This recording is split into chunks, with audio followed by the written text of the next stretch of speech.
Oh, thank you so much. That's wonderful. Well, it's wonderful to hear from you like this, to hear from the people in the virtual community, right? You get a sense that they're right there with us, and they are coming from places, far away from where we are in the room, but we are all connected as one, right? Shared experience is happening around the world as we're here together this weekend. So appreciate that. Now, I want to bring somebody up to speak briefly that's not on your schedule, but you'll enjoy this. She's one of your participants, Dr. Patricia Van Pelt.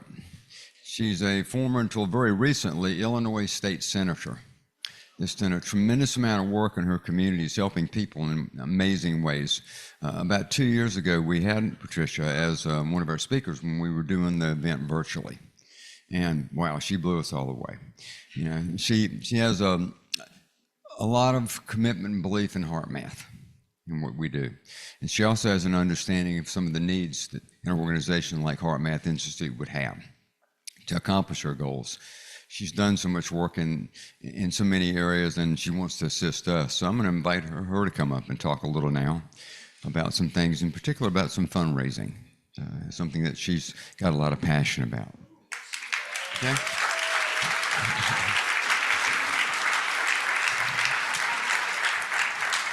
Thank you, Howard. It's such a blessing to be here. I feel so honored to be here in this room. I had my first experience as a speaker 2 years ago, as Howard said. But before that, I had gone through training. And I was so amazed about the change that happened for me. Because I had been in the Senate for 3 terms. In my 3rd term, I learned about HeartMath. I've always been able to reach people from my heart. I've always been able to do that. I'm a senator. Before that, I was an administrator for a church, and an organizer in the community, mobilizing people. I was always able to reach people. But the Congress was something different.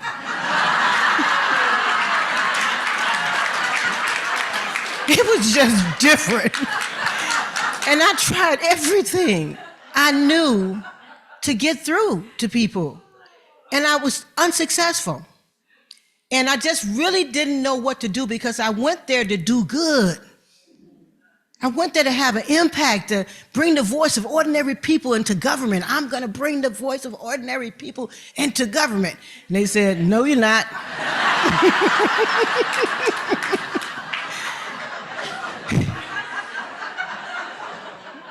And for 2 years in a row, at the end of session, I had to go to the hospital because my stress level was so high. My blood pressure reached over 200 on the top. And they had to rush me to the hospital for 2 years in a row. In the 3rd year, I heard about HeartMath.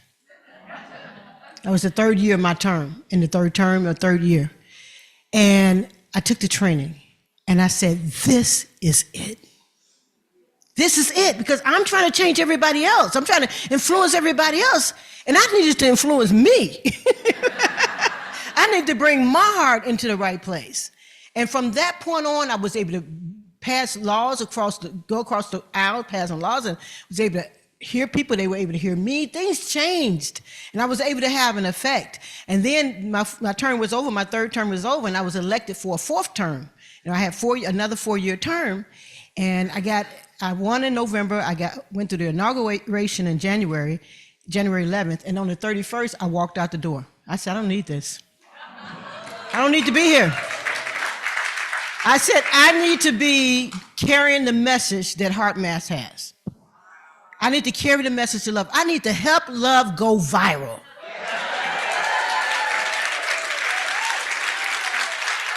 And that's why I'm here, to help love go viral.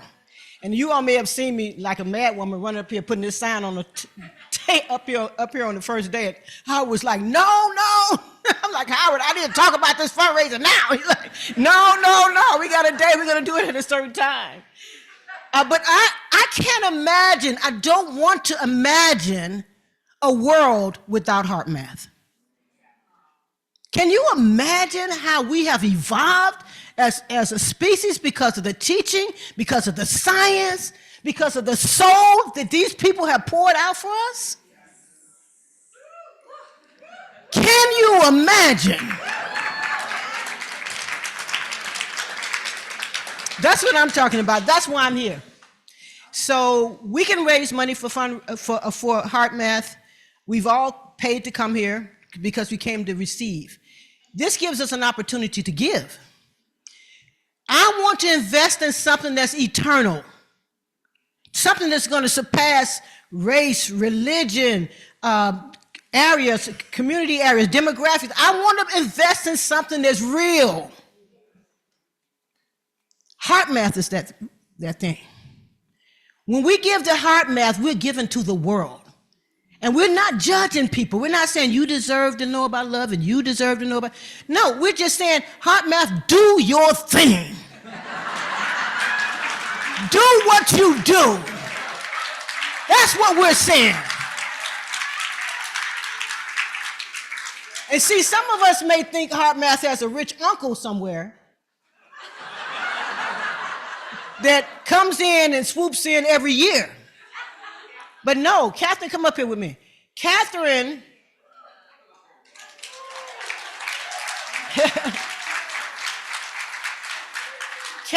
labors over donations to be sure we can keep the scientists on board.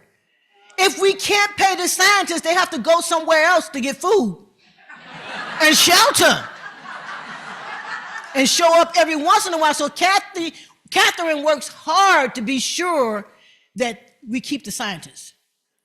But the way we keep the scientists, the way we keep the science is because somebody gives. Somebody says, I want to support this work. And this is our opportunity now. I want everybody to turn to page 30 in your book, so everybody have it in front of them. I told them when I was talking to them about the fundraiser, put this QR code on the bag so people can scan their bags. I don't want them looking for no QR codes. Scan the bag, I said, but it's not, we didn't make it this time, but next year, yeah, I'm believing that we're going to make it next year. Okay. Now, if you go to this, I already went there, and I made a donation in honor of my daughter. She passed when she was 17, but she was such a loving person, so I made her my honoree. You can scan here, and you can give once a year, or you can give monthly. And on top of it, you can have your friends help, people that are not here. And all of you all out there in Zoom world, everybody can do this. Everybody can help. When we leave this conference, I want Catherine to be able to take at least one night of sleep without thinking about how is she going to secure the scientist and make him know everything's going to be okay. People make this thing work. People make HeartMath work. And we're here. We're here, and I'm getting ready to turn it over. We're here today. We're here, and we're hearing about this first. There was no fundraiser at first. I talked to Catherine, look, we need to do something. I said, this is not going to work. And then they put all these words up here. I'm like, none of those words should be up there. It should just say fundraiser. That's it. And then it should say, scan me. That's it. Because people want to give. I wanted to give last year, and I got a chance to do it this year. So we are the first responders. We're here today. We can take this little book home and say, I can do it another day. Or we can do it now. 500. She just did it. All right. She beat me. She beat me. I was trying to do mine when they was calling me up, but I need to get the... You said what now? Yeah, you can put... Yeah.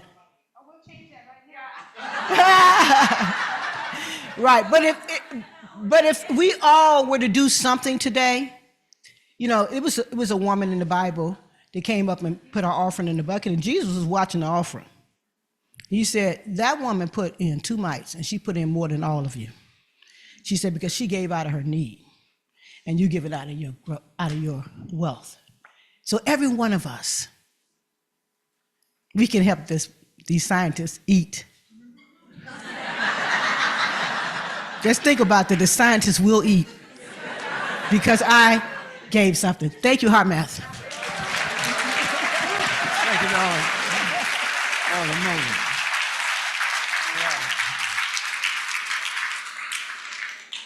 Oh my God.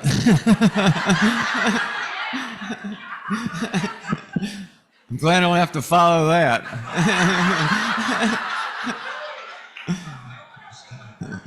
I feel like I've been to church and it's only Saturday. That was amazing.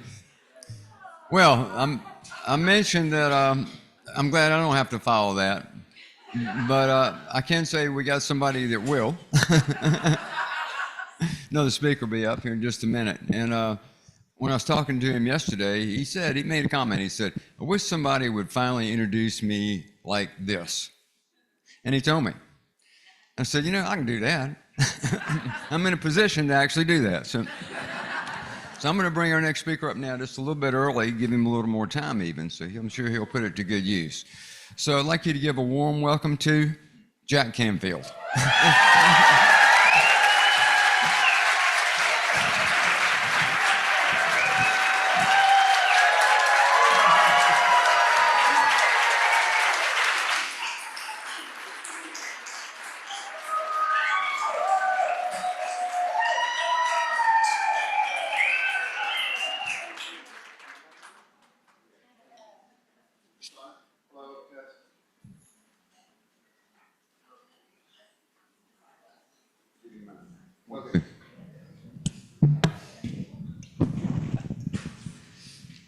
It's like Zoom, but in real time,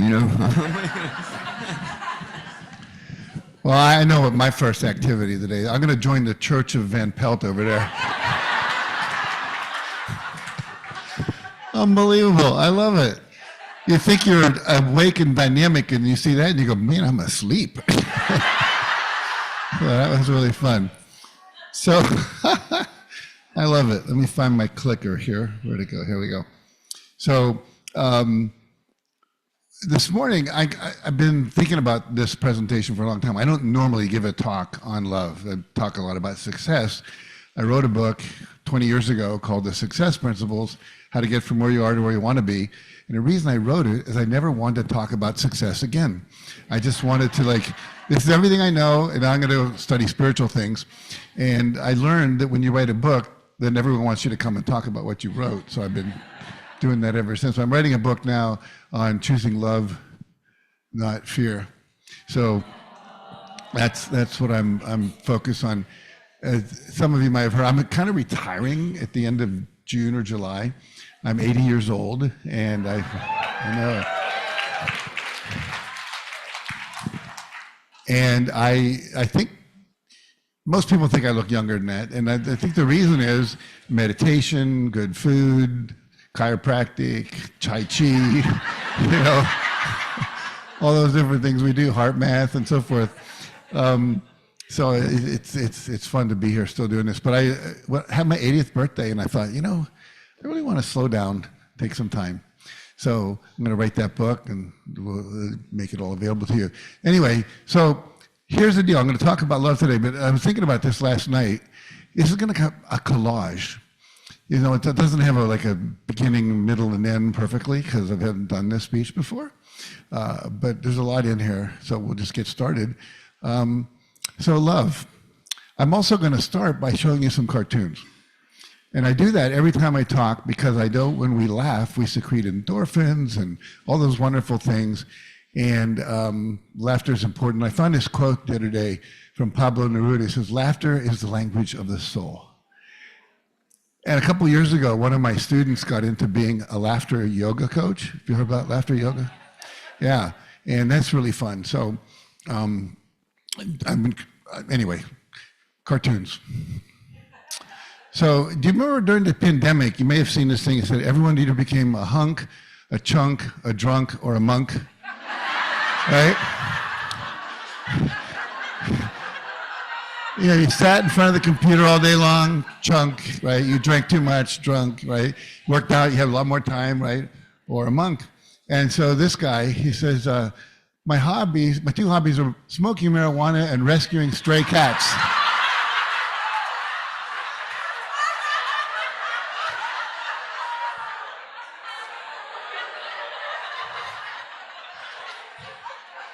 Now,